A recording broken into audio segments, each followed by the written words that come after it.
sahabat kebenaran, kembali GBIA Grape dengan Facebook live streaming pada program Belilah Kebenaran dan Jangan Menjualnya. Hari ini Sabtu tanggal 31 Agustus 2019 merupakan episode yang kelima dengan topik cara keselamatan di Perjanjian Lama yang tidak Anda duga. Dan malam hari ini narasumber kita, saya perkenalkan Dr. Andrew Monroe Liao, sarjana kedokteran, Master Divinity, Master Teologia, Doktor Teologia.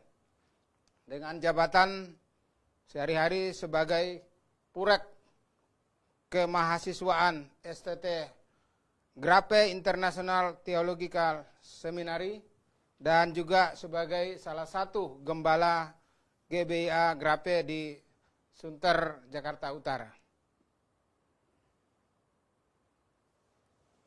Sebelum kami lanjutkan, kami sampaikan mohon maaf kepada sahabat kebenaran karena malam hari ini agak mundur sedikit karena masalah teknis sehingga baru saat ini bisa kembali kita bertemu di live streaming GBIA Grape pada malam hari ini.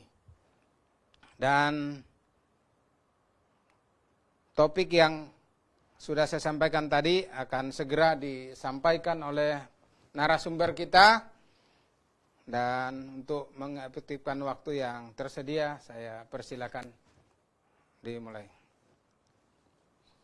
Ya, terima kasih Pak Soeharto. Ya. Jadi di acara Belilah Kebenaran dan Menjualnya ini, kita membahas berbagai topik-topik di dalam kekristenan. Kita membahas macam-macam isu yang mungkin muncul di dunia kekristenan. Ya. Dan kita membahas doktrin-doktrin, pengajaran-pengajaran di dalam Alkitab yang mungkin bagi banyak orang masih belum begitu jelas. Oleh sebab itu kita memberikan kesempatan kepada sahabat kebenaran atau siapapun yang sedang menonton acara Facebook Live ini untuk bertanya, kalau ada yang belum jelas, ada yang bertentangan dengan apa yang selama ini dia yakini atau dia ketahui, ya silakan Anda tuliskan pertanyaan Anda di kolom komentar. Nah, hari ini judul kita mungkin agak menggigit ya. Cara keselamatan yang mungkin tidak Anda duga di Perjanjian Lama. Kenapa kita memilih topik ini? Karena rupanya di dalam dunia kekristenan ada banyak sekali orang yang masih memiliki pandangan bahwa Perjanjian Lama dengan Perjanjian Baru ada suatu perbedaan mendasar. Ya, buktinya katanya, oh Tuhan di Perjanjian Lama, ini Allah Jehovah, itu kejam, ya, mata ganti mata, gigi ganti gigi. Tetapi Allah di Perjanjian Baru, Yesus, ini kasih, ya, penuh dengan kasih karunia, memaafkan. Ya, kalau orang menampar pipi kananmu, berikanlah pipi kirimu. Jadi ada perbedaan nampaknya. Ya. Sehingga terjadi banyak kesalahpahaman. Nah, yang ingin kita angkat pada malam hari ini adalah mengenai jalan keselamatan. Ada orang yang salah kaprah, lalu berpikir bahwa di Perjanjian Lama dengan Perjanjian Baru, cara masuk surganya itu seolah-olah berbeda. Seolah-olah orang di Perjanjian Lama masuk dengan cara-cara tertentu. Tetapi orang di Perjanjian Baru masuk dengan cara yang berbeda. Karena ada perbedaan Perjanjian Lama dan Perjanjian Baru itu. Dan ini yang akan kita, legenda yang akan kita patahkan pada malam hari ini. Sebelumnya saya ingin membacakan satu ayat. Apabila Anda memiliki Alkitab di depan Anda boleh membukanya bersama-sama dengan saya ke Kisah Para Rasul pasal yang keempat. Dan saya akan membacakan ayat yang ke-12.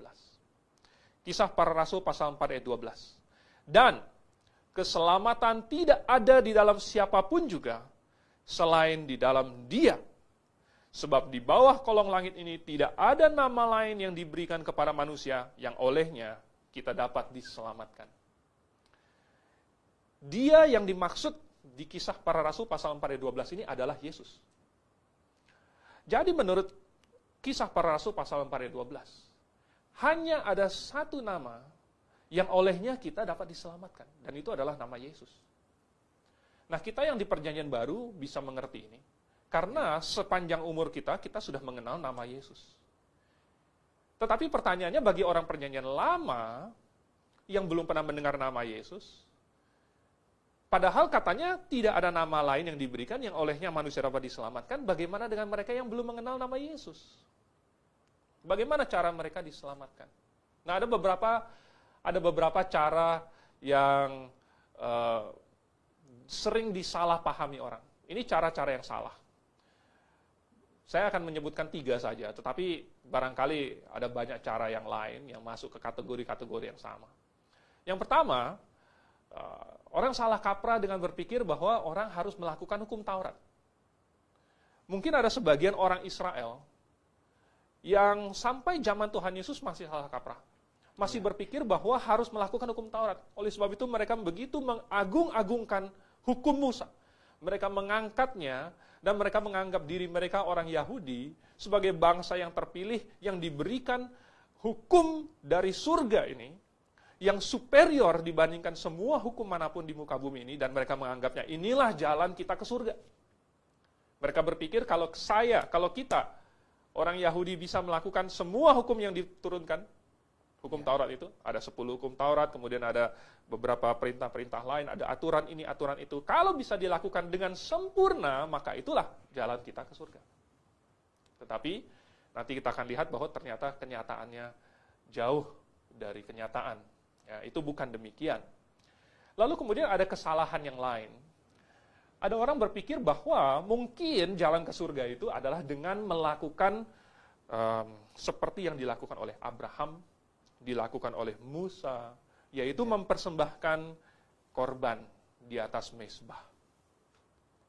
Dan ini masih banyak dilakukan hingga hari ini. Banyak orang yang masih melakukan persembahan kurban ini.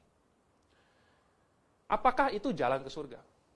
Apakah dengan mempersembahkan korban Abraham diselamatkan? Apakah dengan mempersembahkan korban Musa menyelamatkan bangsa Israel? Kita akan melihat juga bahwa rupanya ini juga jauh dari kenyataan, jauh dari apa yang dikatakan oleh Alkitab. Ya. Lalu kemudian ada kesalahan yang lain lagi. Orang berpikir bahwa harus menjadi orang Yahudi. Oleh sebab itu, ada mungkin suatu rasa kebanggaan, bahkan mungkin ada yang mengatakan kesombongan bagi bangsa Yahudi, kalau mau diselamatkan, harus menjadi orang Yahudi. Harus disunat terlebih dahulu. Harus menjadi bagian dari kita. Lalu kemudian melakukan hukum Taurat yang diturunkan kepada bangsa Yahudi. Ini tidak demikian. Bukan itu yang dikatakan oleh Alkitab. Nah, supaya kita bisa meluruskan ini, saya mengajak Anda, sahabat kebenaran dan pemirsa, untuk mempelajari di dalam Alkitab apa cara keselamatan yang benar. Nah, sebelum kita melihat cara keselamatan di Perjanjian Lama, mari kita melihat dulu cara keselamatan di Perjanjian Baru. Ya. Nah, di Perjanjian Baru, pertama-tama saya akan mulai dari awal, bahwa keselamatan ini begitu penting karena ada masalah. Manusia punya masalah. Kalau menurut Pak Soeharto, apa masalahnya sehingga manusia tidak bisa masuk surga? Karena dosa-dosanya manusia itu. Karena dosa manusia, betul sekali. Jadi, dosa menghalangi manusia masuk surga. Karena surga itu tempat Allah yang maha kudus. Maha suci. Dan tidak bisa ada dosa yang masuk ke situ, karena kalau masuk jadinya kurang suci lagi. Walaupun dosa kecil ya. Ya, satu pun, kecil pun. Ya. Tidak bisa. Oleh sebab itu, masalah besar ini menjadi batu sandungan, menjadi suatu tembok sehingga manusia tidak bisa masuk surga. Nah, di dalam Roma pasal 3 ayat 23. Alkitab mengatakan, ya, sebab semua orang telah jatuh, telah berbuat dosa, dan telah kehilangan kemuliaan Allah. Tidak ada satu manusia pun yang terkecuali. Semua dari kita, termasuk saya, termasuk sahabat kebenaran sekalian, kita semua adalah orang-orang yang pernah melakukan dosa. Dan kita telah kehilangan kemuliaan Allah. Lalu, ada manusia yang berusaha untuk menyelesaikan dosa ini. Tetapi dengan cara yang tidak sesuai dengan cara Tuhan. Yaitu ada yang mengandalkan amal. Ada yang mengandalkan beribadah. Macam-macam ibadahnya, mulai dari kerajinan beribadah. Betul. Dan jenisnya. Ya. Ada yang mengandalkan doa. Sampai berdoa ya 1000 kali, entah bagaimana dia menghitungnya itu, apa pakai dihitung ya, 1000 kali dalam semalam. Ada yang harus waktu-waktu yang persis, mungkin 3 kali sehari, mungkin 5 kali sehari. Ada macam-macam jenis ibadah. Ya. Ada yang mau mengosongkan dirinya dengan meditasi. Ada yang ingin menyucikan dirinya dengan bertapa mungkin. Ya, jauh dari keramaian. Ya, tetapi kalau kita teliti secara logis, apakah cara-cara ini bisa menghilangkan dosa? Bisakah amal membuat Tuhan tiba-tiba lupa kepada dosa yang sudah kita lakukan? Tidak mungkin. Mungkinkah ibadah kita membuat Tuhan menutup mata terhadap apa yang dosa yang sudah pernah kita lakukan? Sahabat kebenaran sekalian, tidak mungkin. Ya. Alkitab tadi berkata, saya kutip di Roma pasal 3 ayat 23, bahwa kita telah kehilangan kemuliaan Allah. Kemuliaan Allah itu sudah hilang. Kita melakukan amal, tidak mengembalikan kemuliaan Allah itu kepada kita. Kita melakukan ibadah, tidak menambah kemuliaan Allah yang sudah hilang itu. Oleh sebab itu, masalah dosa ini sesungguhnya hanya bisa diselesaikan dengan satu cara. Dan ini cara yang sudah umum diketahui semua manusia. Yaitu bahwa dosa, kesalahan, hanya bisa diselesaikan apabila dijatuhi hukuman. Semua kesalahan ada hukumannya. Kalau tidak ada konsekuensinya, maka sebenarnya sama saja bukan kesalahan. Ya, kalau Tuhan sudah memberikan hukum, peraturan, lalu dilanggar, maka orang yang melanggar itu harus dijatuhi hukuman. Nah, menurut Alkitab, hukumannya adalah dosa. Ya. Nah, manusia yang berusaha melakukan amal dan ibadah, ingin meningkatkan kekudusan dirinya lewat melakukan berbagai macam perintah ini dan itu pasti akan gagal.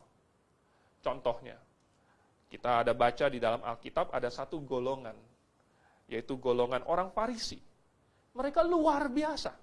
Ya. Luar biasa sekali. Mereka melakukan hukum Taurat dengan begitu giat.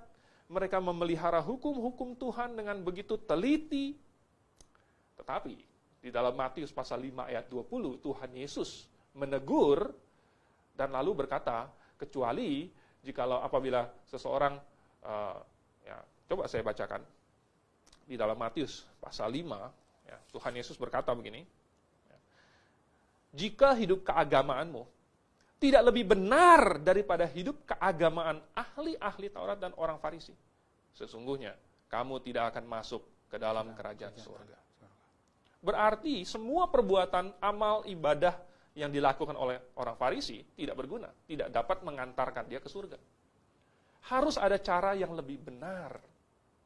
Dan cara itu adalah apabila dosanya dihukumkan.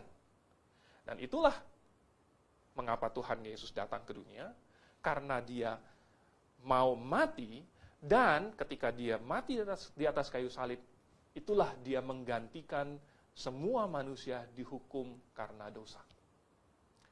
Dan ketika Yesus mati di atas kayu salib, Yesus mengambil posisi manusia berdosa, dan dia dihukum dalam posisi sebagai manusia berdosa.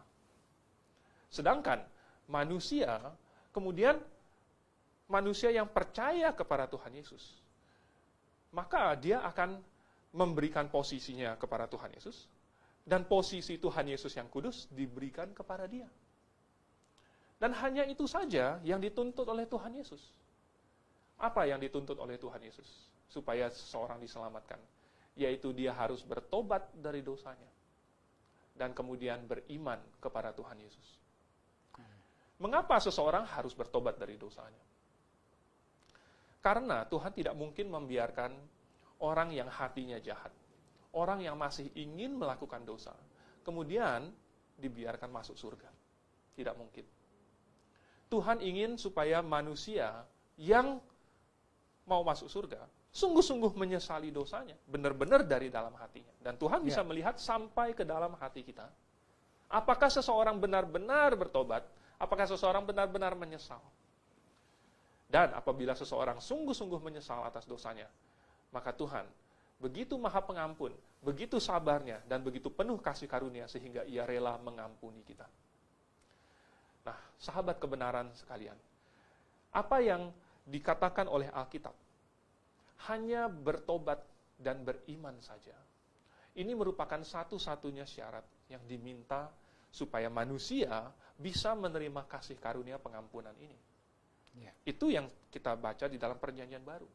Oleh sebab itu, tidak ada cara lain untuk masuk surga, untuk diselamatkan, selain lewat Tuhan Yesus. Karena hanya Tuhan Yesuslah yang mati, menggantikan manusia, dihukum atas dosanya.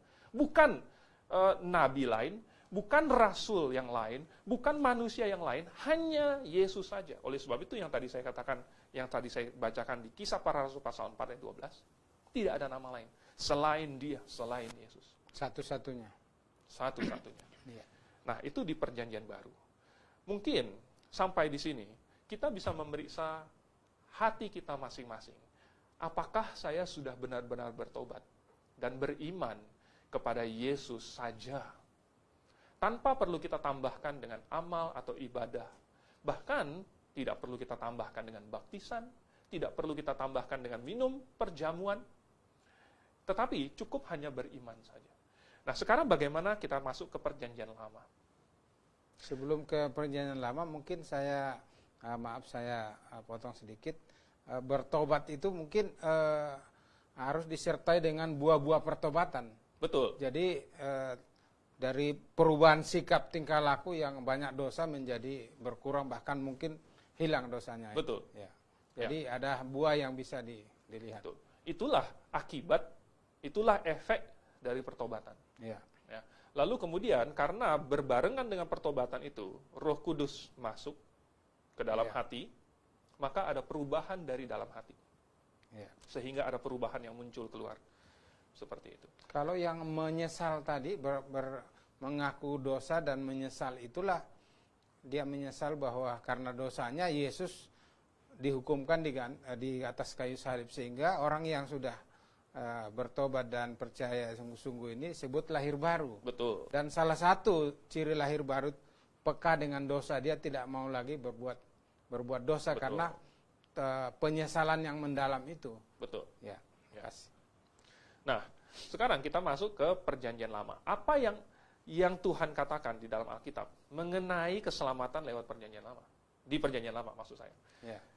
Ternyata mungkin Anda kaget. Rupanya cara keselamatan di Perjanjian Lama dan Perjanjian Baru sama persis.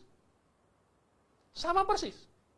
Artinya orang yang di Perjanjian Baru diselamatkan dengan cara beriman kepada Yesus, orang di Perjanjian Lama diselamatkan juga harus beriman. Rupanya jalan keselamatan di Perjanjian Lama, Perjanjian Baru sama persis. Dan ini masuk akal. Tentu Anda tidak mungkin percaya kalau Allah yang maha benar, maha adil, tiba-tiba di tengah jalan mengubah pikirannya, lalu berkata, saya mau ganti cara keselamatan. Sesudah sekian lama Perjanjian Lama, ya, lalu kemudian masuk Perjanjian Baru, Tuhan berubah pikiran, oke, nggak jadi lagi, saya mau ubah cara keselamatan, sekarang percaya kepada Yesus baru masuk surga. Tidak mungkin. Kalau Allah yang benar sejak awal memberikan jalan keselamatan, maka itulah jalan keselamatan yang benar, tidak perlu diubah-ubah. Ya. Dan artinya, kalau di perjanjian baru, caranya adalah dengan beriman, maka di perjanjian lama juga sama, harus beriman. Lalu kenapa kelihatannya berbeda? Sebenarnya begini, karena iman yang terjadi, yang diimani di perjanjian lama, itu adalah mengimani kepada seorang juru selamat yang akan datang. Belum datang, tetapi akan datang. Ya. Jadi, semua hukum Taurat yang diberikan, semua ibadah yang ditulis di dalam perjanjian lama, itu sebenarnya hanyalah suatu lambang. Ya. Coba saya akan bukakan di dalam Kolose pasal yang kedua. Kita akan baca ayat yang ke-17. Kolose pasal 2 ayat 17. Karena, semuanya ini hanyalah bayangan dari apa yang harus datang, sedang wujudnya ialah Kristus. Ini sedang berbicara mengenai peraturan-peraturan di hukum Taurat. Nah, peraturan-peraturan di hukum Taurat ini ada banyak sekali. Ada bervariasi mulai dari mempersembahkan korban tadi, kemudian ada peraturan-peraturan ini itu. Semua peraturan-peraturan yang bersifat simbolis, menunjuk kepada Tuhan Yesus. Dan ketika itu dilakukan oleh manusia, itu didesain supaya manusia mengingat janji Tuhan akan mengirim juru selamat. Misalnya mezbah, kemudian di atasnya ditaruh domba, kemudian domba itu disembelih sambil mengaku dosa. Itulah sang juru selamat yang akan dikirimkan itu. Dan itulah yang Tuhan kirimkan ketika Yesus datang ke dunia ini. Sehingga Yohanes Pembaptis menunjuk kepada Tuhan Yesus dan berkata, lihatlah anak domba Allah yang menghapus dosa dunia. Semuanya yang bersifat simbolis di perjanjian lama menunjuk kepada juru selamat, yaitu Yesus. Oleh sebab itu, barang siapa yang ingin diselamatkan di perjanjian lama, tetap dia harus beriman. Tetapi dia beriman kepada sang juru selamat yang akan datang. Dia melakukan persembahan korban, untuk apa? Itu adalah sebagai tanda bahwa dia percaya ini melambangkan juru selamat yang akan datang. Dia melakukan berbagai perintah dan ritual-ritual karena dia percaya itu melambangkan juru selamat yang akan datang. Bagaimana dengan orang yang melakukannya tetapi tidak memiliki pengertian yang benar, tidak memiliki iman? Ya. Tentu itu juga tidak mungkin diselamatkan. Karena hanya ada satu cara, satu nama yang olehnya manusia dapat diselamatkan, dan itu adalah Yesus Kristus. Jadi, yang mungkin Anda tidak duga bahwa cara keselamatan di perjanjian lama dan baru sama. Ternyata sama persis. Ya. Jadi bedanya kalau di perjanjian lama mengimani Yesus atau juru selamat yang akan datang. Kemudian di perjanjian baru mengimani Yesus atau juru selamat yang sudah datang. Betul sekali. Mungkin bisa ditimbul pertanyaan. Mungkin itulah sebabnya ketika Yesus mati di kayu salib, dia turun ke dalam dunia orang mati, mendeklarkan kemenangannya. Sehingga orang-orang yang mati sebelumnya itu sudah tahu bahwa juru selamat sudah melakukan misinya, penyelamatannya, sehingga waktu itu kubur-kubur terbelah dan orang-orang kudus itu bangkit. Sangat mungkin itu adalah bagian dari apa yang dideklarasikan oleh Tuhan. Ya. Karena orang-orang yang mati di perjanjian lama mati dengan harapan. Ya. Ya kan? Karena harapan mereka belum datang waktu mereka mati. Ya. Tetapi ketika Tuhan Yesus mati dan menggantikan mereka, itulah harapan mereka terpenuhi. Ya. Ya, terima kasih. Karena ini ada juga yang beranggapan bahwa Tuhan Yesus waktu mati masuk ke dunia orang mati untuk menginjili. Nah, ini termasuk saya dulu mengimani seperti itu. Tapi puji Tuhan, di sini saya dapatkan pengertian yang alkitabiah. Terima kasih. Betul. Ya, jadi sebenarnya di ayat itu bukan memberitakan Injil. Ya. Kata yang dipakai itu adalah keruso, itu cukup hanya memberitakan saja, bukan mengevangelize, bukan evangelizo. Ya. Mungkin kalau ada yang sudah bertanya, sahabat kebenaran boleh bertanya, tetapi ya terserah kepada host, silakan.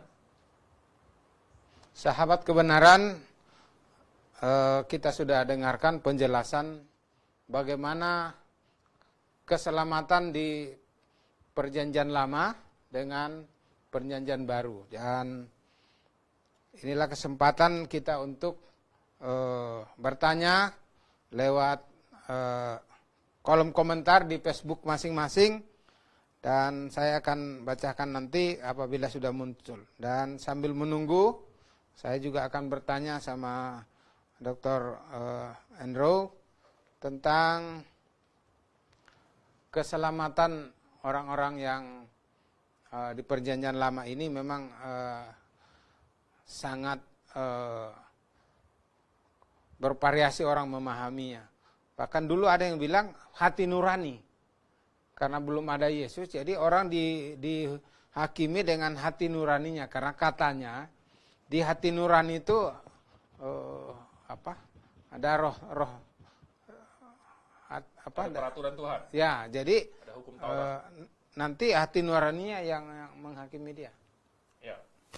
Jadi ini ada kesalahpahaman. Ya.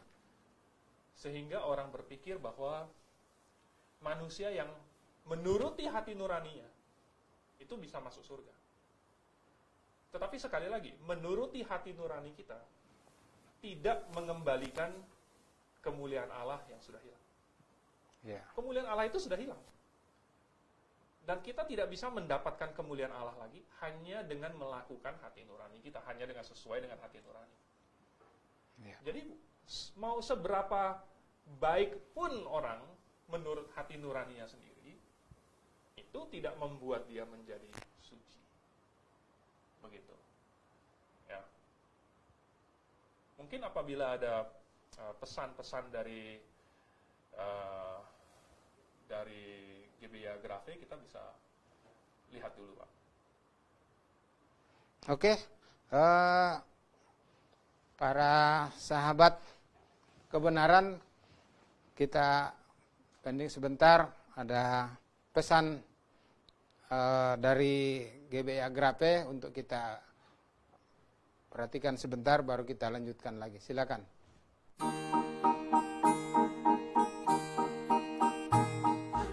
Grafe International Theological Seminary kembali menghadirkan acara-acara spesial di akhir tahun 2019. Pada tanggal 9 November, seminar tentang keluarga oleh Dr. Suhento Liau. Pada tanggal 18 sampai 23 November akan ada Kongres Kristen Fundamentalis. Akan hadir kurang lebih 60 hamba Tuhan se-Indonesia dalam acara ini.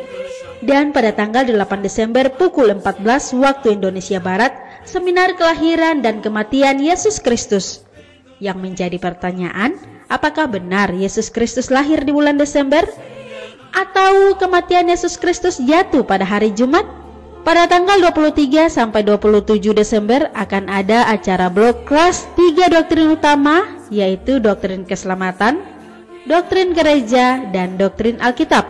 Akhir-akhir ini banyak orang Kristen yang tidak mau mencari kebenaran Alkitab yang sesungguhnya. Ujilah pengajaran Anda, apakah sesuai dengan Alkitab? Jikalau Anda ragu dengan pengajaran Anda, Dr. Liau bersedia menjelaskan kepada Anda dari penciptaan, tampilnya Yohanes Pembaptis, hari pengangkatan, masa penganiayaan orang Yahudi, kerajaan 1000 tahun, pengadilan aras putih, hingga masuk ke kekekalan.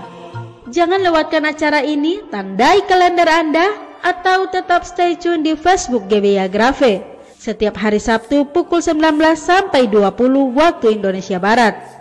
Untuk informasi hubungi 021 6471 4156 atau di 0813 1586 3518. Tuhan Yesus menyertai dan Maranatha.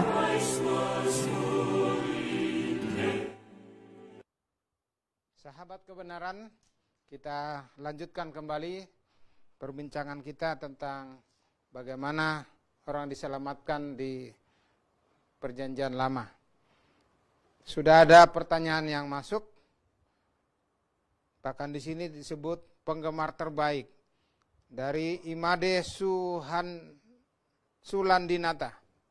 Pertanyaannya, bisakah orang di luar bangsa Yahudi diselamatkan pada zaman perjanjian lama? Oke, terima kasih untuk pertanyaannya. Bisakah orang non-Yahudi diselamatkan di perjanjian lama? Ya. Jadi, dari apa yang kita baca di dalam Alkitab, Tuhan memberikan firman-Nya secara eksklusif kepada bangsa Yahudi. Ya. Jadi, peraturan-peraturan itu diberikan kepada orang Yahudi.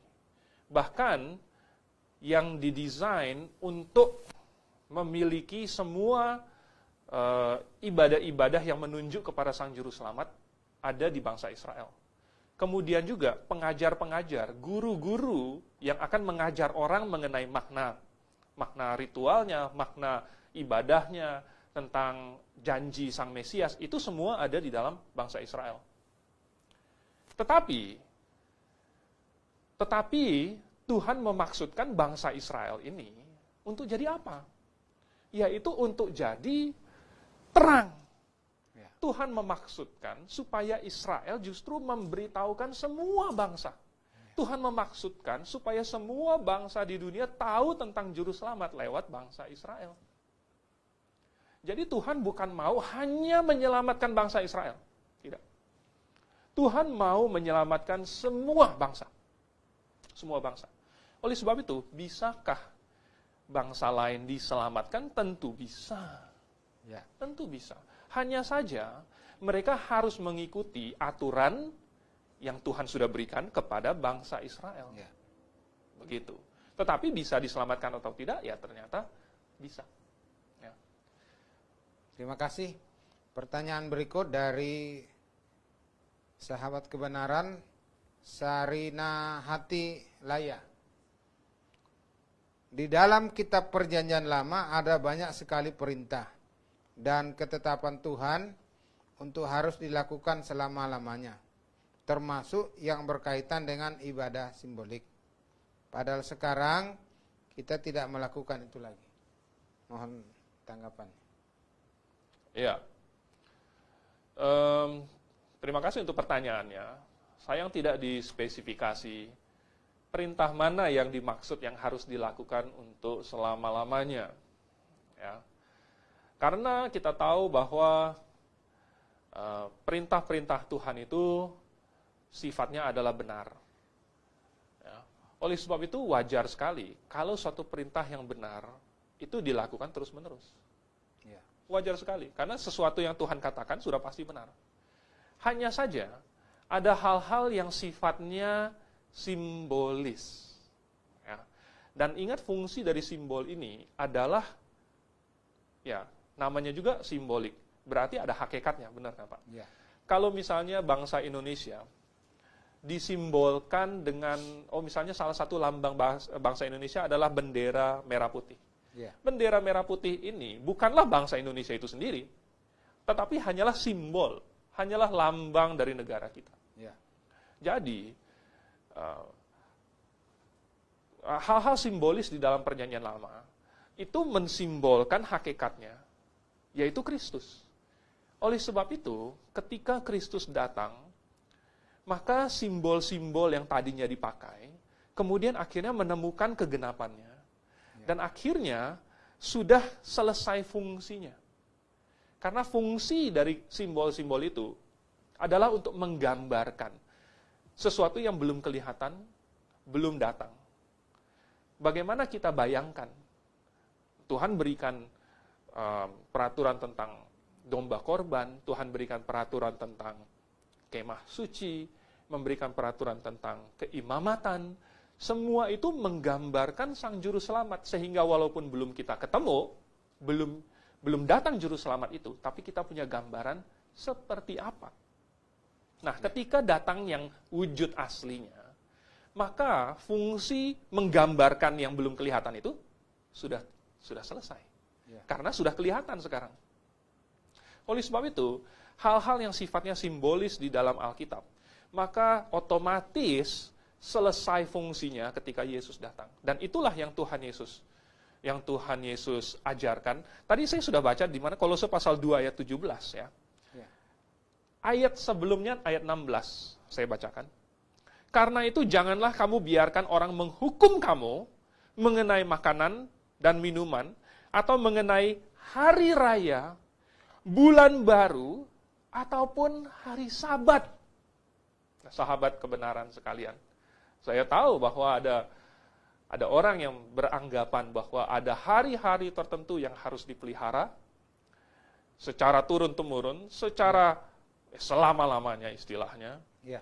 Tetapi Kolose 2 ayat 16 berkata jangan menghukum orang dan jangan biarkan kamu dihukum karena hari Sabat. Apa artinya? Artinya yang tadi disebutkan itu makanan tertentu yang haram, ya. Kemudian bulan-bulan raya, hari raya, bulan baru, hari Sabat, itu semua merupakan simbol dari bayangan dari apa yang harus datang, yaitu Kristus. Oleh sebab itu, perintah-perintah Tuhan yang sifatnya simbolis seperti hari raya Sabat itu tidak perlu lagi kita lakukan. Kenapa? Apakah berarti Tuhan berubah pikiran? Bukan. Tuhan dari awal memikirkan bahwa hari raya, makanan, minuman, dan lain sebagainya, semua yang simbolis itu memiliki tanggal kadaluarsa, memiliki jangka waktu, ya, memiliki fungsi yang terbatas. Oleh sebab itu, ketika fungsinya itu sudah selesai, maka otomatis tidak dipakai lagi. Kira-kira seperti itu. Terima kasih. Ya. Sebelum saya sampaikan pertanyaan berikutnya, pada sahabat kebenaran bisa mengisi kolom komentar yang ada di Facebook masing-masing bila ingin bertanya lebih lanjut atau lebih dalam lagi mengenai topik yang sedang kita bicarakan. Kemudian ada penggemar terbaik juga dari Pak Purba. Ada 2 penggemar terbaik, Pak? Ya. Jadi beberapa ini saya kurang tahu nih dari mana, tapi tertulis di sini. Jadi mungkin paling senang menonton ini sehingga dikategorikan ini. Dari Pak Purba mengatakan, selamat malam, tentang ibadah simbolik yang sederhana menyimbolkan sang juru selamat yang akan datang. Pertanyaannya, apa saja yang dilakukan oleh manusia-manusia yang hidup di zaman perjanjian lama? Apa saja yang dilakukan? Ya. Konteksnya apa nih? Maksudnya untuk keselamatan atau? Yang ibadah simbolik. Oh, ibadah simbolik. Apa Ya. selain domba itu yang di atas mezbah? Ya. Jadi kembali lagi ke jalan keselamatan di perjanjian baru, yaitu beriman kepada Tuhan Yesus. Maka di perjanjian lama harus sama. Nah, sekarang kita bertanya, apakah yang menyimbolkan Tuhan Yesus di perjanjian lama? Rupanya ada banyak sekali simbol di perjanjian lama yang menunjuk kepada Tuhan Yesus. Ya. Salah satunya adalah domba. Kenapa Tuhan pakai domba sebagai lambang? Karena domba ini sering dipakai untuk melambangkan manusia. Ya. Manusia itu seperti domba, ya, membutuhkan gembala. Manusia itu seperti domba yang mudah sakit, ya, dan mudah hilang, mudah tersesat kalau tidak ada gembalanya. Oleh sebab itu, ketika Tuhan Yesus menjadi manusia, maka dia menjadi domba, karena domba melambangkan manusia. Lalu kemudian ketika Tuhan Yesus mati di atas kayu salib, itu seperti domba itu dibunuh. Nah, itu melambangkan, nah kita harus melihat paralelismenya. Jadi, persembahan domba sama dengan kematian Tuhan Yesus. Lalu apa lagi? Misalnya keimamatan. Ya. Imam, apa itu imam? Imam adalah perantara. Seseorang yang diangkat oleh Tuhan untuk menjadi perantara antara Allah dengan manusia. Ya. Karena manusia berdosa, Allah suci tidak bisa berhubungan, maka Allah mengangkat seorang imam supaya imam inilah yang mewakili manusia berhubungan dengan Allah. Nah, sebenarnya siapa perantara kita? Yaitu Yesus. Hanya satu perantara kita, yaitu Yesus. Nah, di perjanjian lama, ini dilambangkan dengan imam. Oleh sebab itu, imam mempunyai tugas. Tugasnya apa? Macam-macam, antara lain, ya, melakukan ritual ibadah simbolik. Tetapi, salah satu tugas imam yang sangat penting adalah menggambarkan Yesus sendiri. Oleh sebab itu, imam harus menjaga kekudusan. Semua pakaiannya itu harus putih bersih, harus kudus. Dia memiliki atribut-atribut yang melambangkan sifat-sifat Yesus. Lalu pekerjaan-pekerjaan si imam, yaitu melakukan ibadah simbolik bagi seluruh umat. Itu semua melambangkan Tuhan Yesus mati bagi semua manusia. Ya. Jadi, yang dilakukan oleh orang-orang di Perjanjian Lama haruslah percaya bahwa semua yang mereka lakukan itu, itulah yang akan dilakukan oleh Sang Juru Selamat. Ya. Jadi, ketika mereka melihat gambarannya ini, mereka percaya inilah yang akan dilakukan Juru Selamat bagi saya. Cukup iman sesederhana itu saja sudah dianggap sebagai iman. Dan itu sudah membenarkan orang itu. Kira-kira seperti itu. Jadi cukup beriman kepada yang dilambangkan melalui ibadah-ibadah simbolik. Ya. Oke Pak, terima kasih. Saya lanjutkan dulu. Ya. Saya ingat Pak Purba ini seperti yang pernah saya ketemu di Siantar. Selamat malam Pak Purba, kalau Pak Purba ini, tapi saya pikir tidak salah. Jauh-jauh sekarang tugas di Banda Aceh. Selamat malam, selamat bertugas.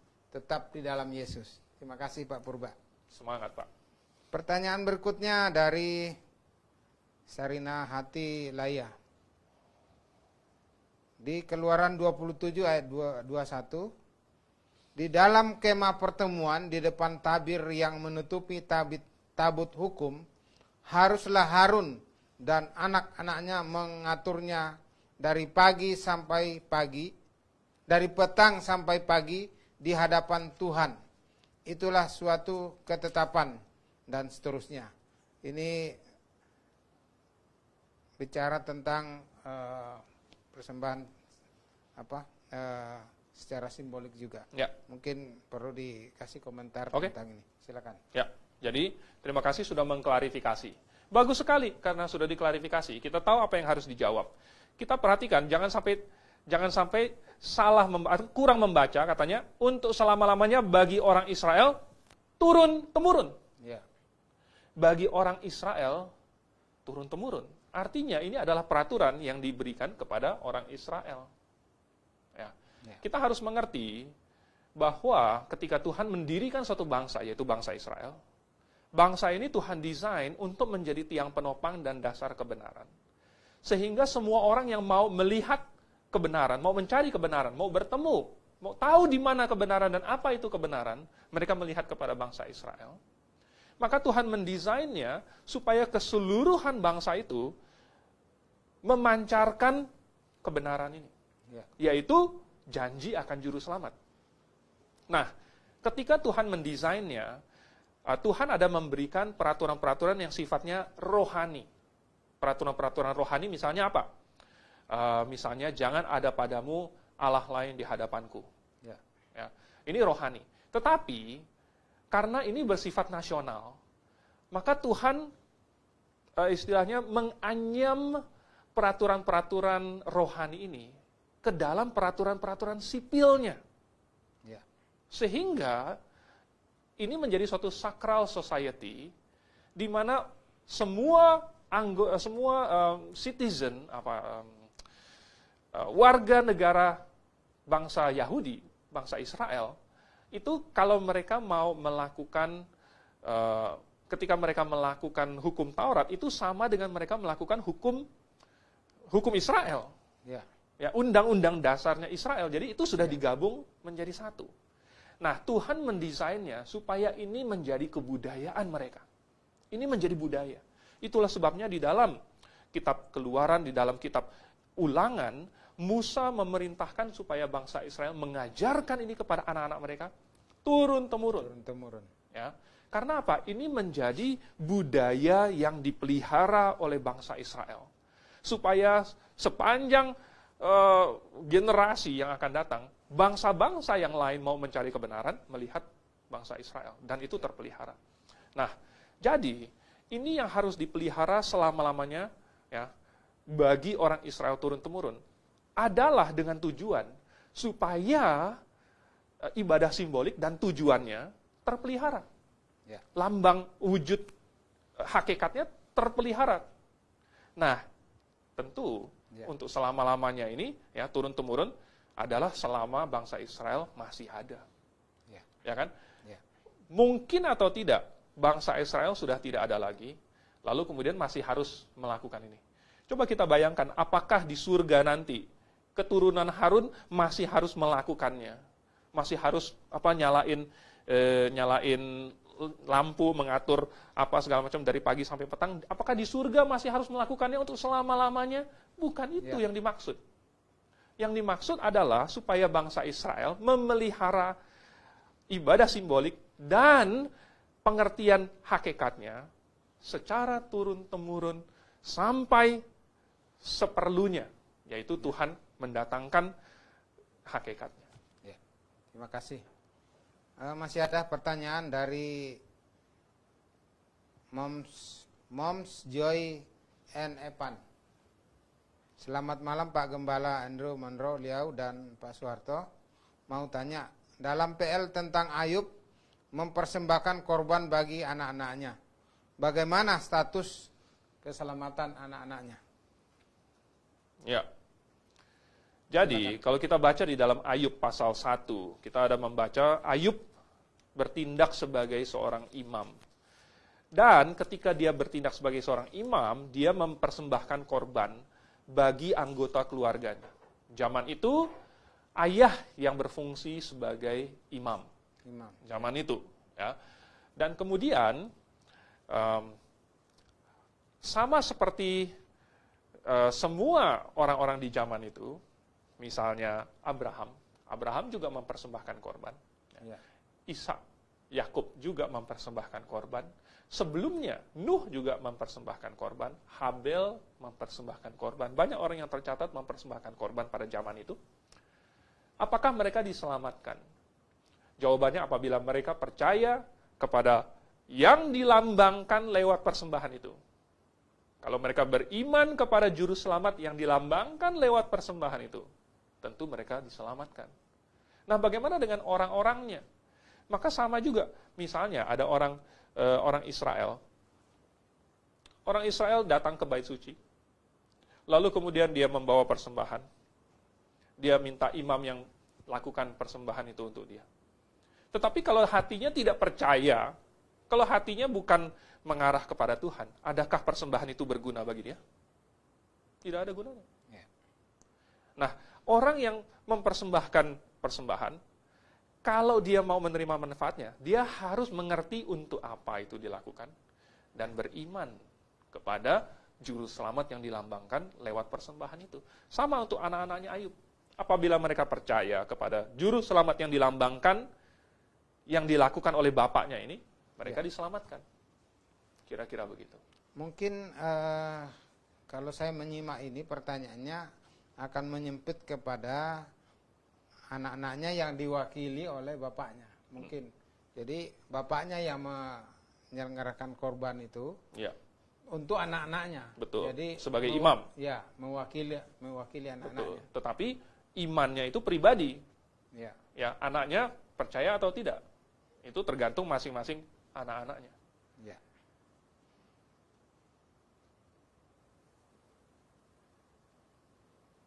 Sambil menunggu yang lain mengirim pertanyaan, saya mau bertanya juga, Pak. Ya, silakan, Pak. Tentang persembahan Kain dan Habel. Apakah ini ada kaitannya dengan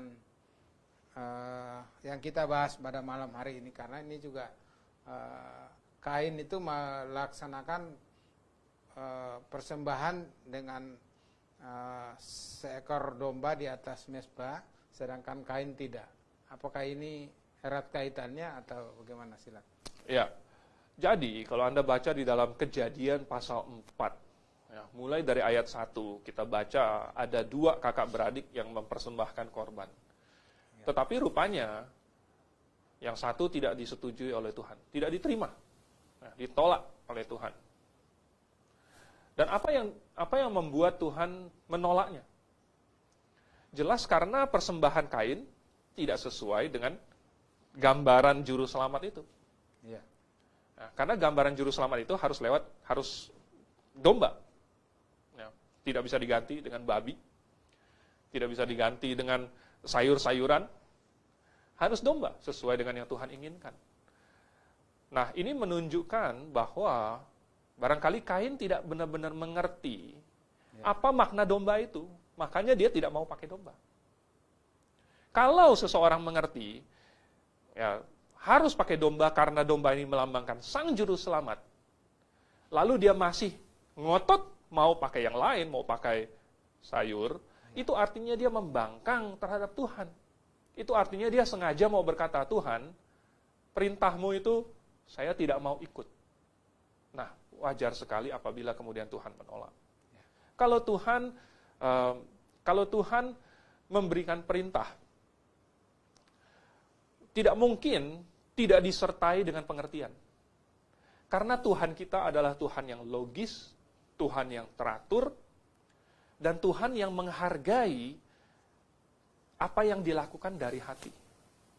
Nah, sesuatu yang tidak kita mengerti, tidak mungkin bisa kita lakukan dengan segenap hati kita, dengan segenap akal budi kita. Karena kita tidak mengerti. Oleh sebab itu, ketika Tuhan memberi perintah, dan Habel melakukannya dan Tuhan senang, artinya Habel melakukannya seperti yang Tuhan inginkan, dan Habel memiliki pengertian yang benar. Tetapi karena Kain tidak memiliki pengertian yang sama, dia tidak melakukannya dengan benar. Begitu. Nah, banyak orang hari ini sama. Dia berpikir bahwa datang ke gereja, ya, atau melakukan ibadah lainnya, bahkan dia pikir saya ikut perjamuan, atau bahkan ikut persekutuan, atau memberikan persembahan. Dia pikir, apakah Tuhan akan senang? Sesungguhnya, yang Tuhan senang itu adalah apabila ada iman yang benar di dalam kita, dan apabila kita melakukannya dengan tepat sesuai dengan yang Tuhan inginkan. Banyak orang berpikir bahwa asal ke gereja saja, ya sudah, Tuhan sudah senang.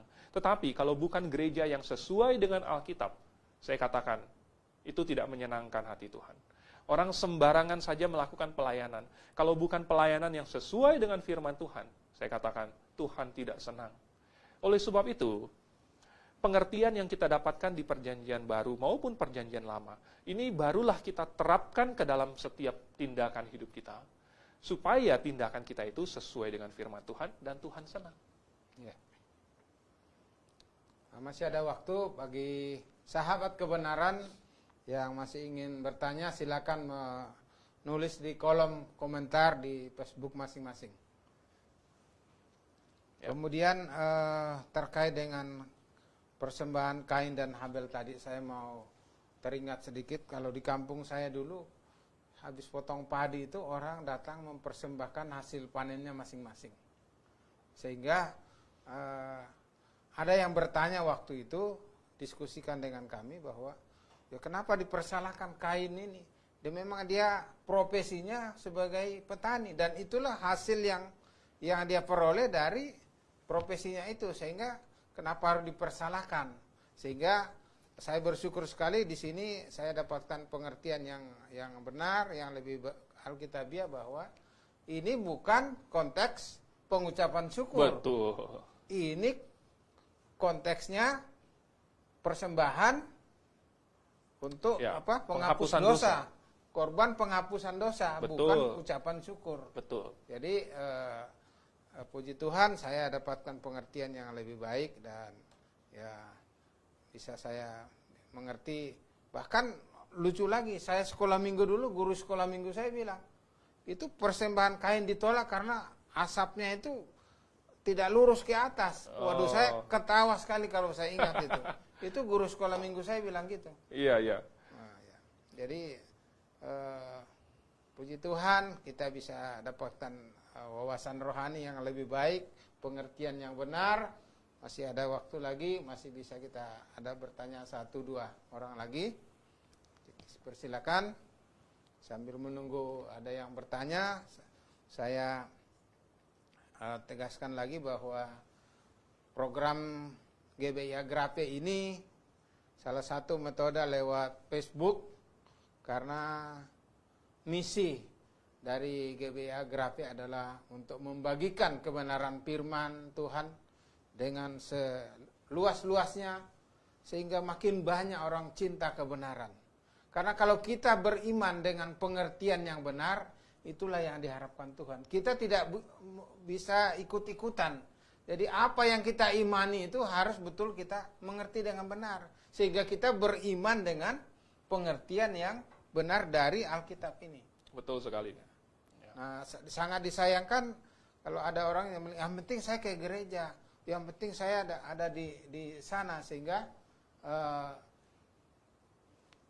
membuat orang itu tidak cinta kebenaran. Yang penting ke gereja, yang penting Kristen, yang penting jalan. Ya, itu yang saya senang di sini, bersyukur karena dapat pengertian yang lebih. Oh, masih ada satu pertanyaan dari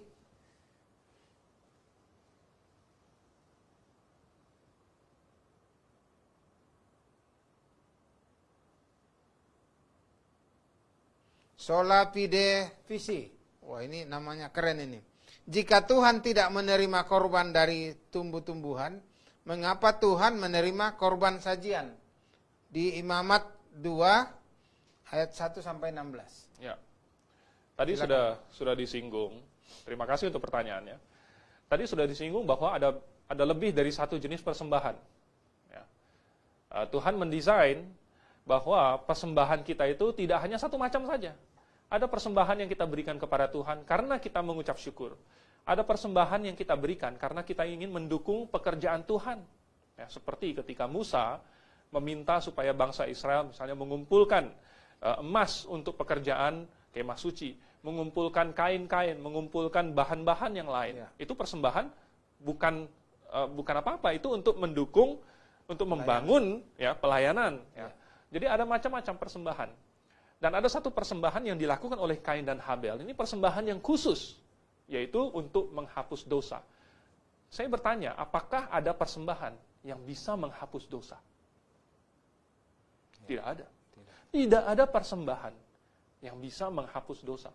Seandainya ada persembahan yang bisa menghapus dosa, begini, kalau misalnya salah satu keluarga kita, ini jangan sampai, lalu kemudian terkena musibah, misalnya diserang oleh orang atau dirugikan oleh orang, lalu kemudian kita bawa ke pengadilan, kemudian penjahatnya berkata, oh, sorry, minta maaf, saya persembahkan suatu hadiah saja. Apakah itu cukup untuk menghilangkan kejahatan yang sudah dia lakukan?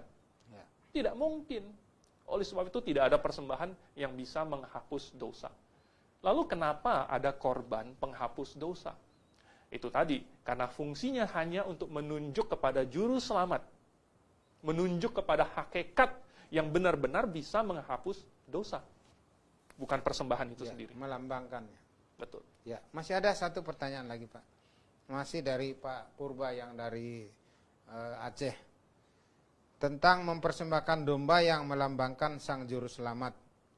Bagaimana dengan persembahan lembu siang dan sore yang dilakukan bangsa Israel? Betul. Ya, terima kasih untuk pertanyaannya.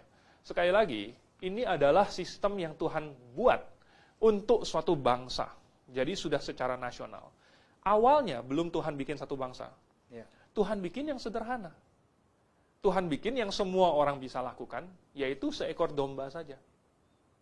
Tetapi kemudian Tuhan mengekspansinya sehingga cocok untuk dilakukan oleh suatu bangsa, bukan satu keluarga lagi.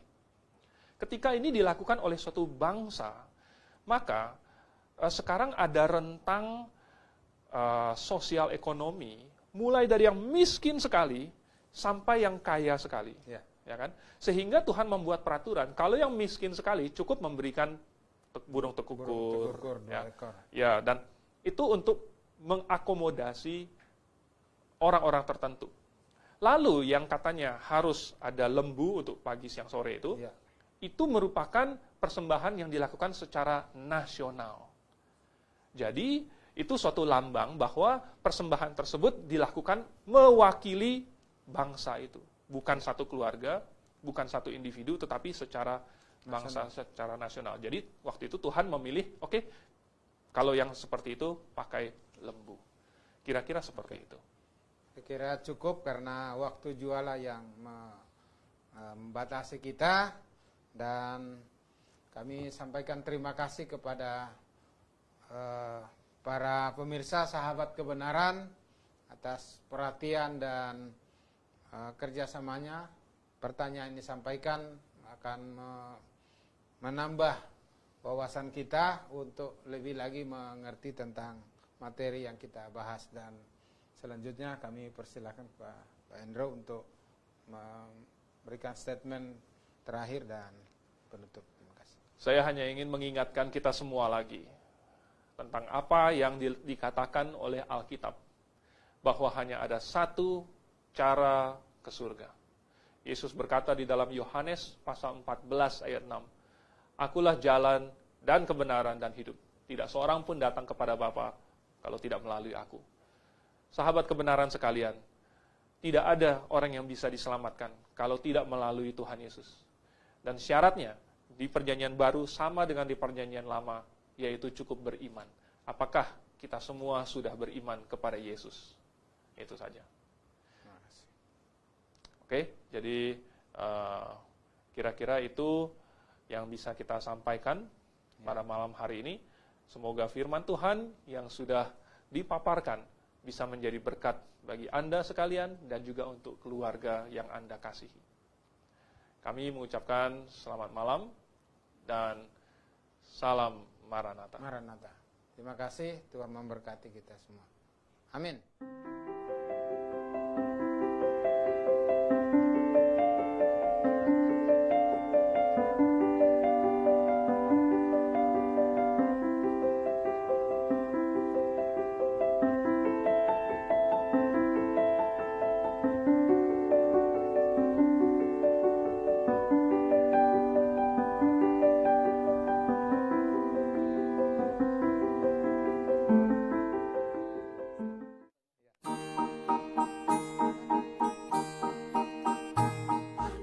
Grafe International Theological Seminary kembali menghadirkan acara-acara spesial di akhir tahun 2019.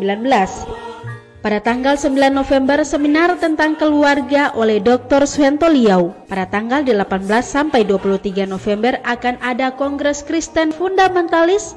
Akan hadir kurang lebih 60 hamba Tuhan se-Indonesia dalam acara ini. Dan pada tanggal 8 Desember pukul 14 waktu Indonesia Barat, seminar kelahiran dan kematian Yesus Kristus. Yang menjadi pertanyaan, apakah benar Yesus Kristus lahir di bulan Desember? Atau kematian Yesus Kristus jatuh pada hari Jumat?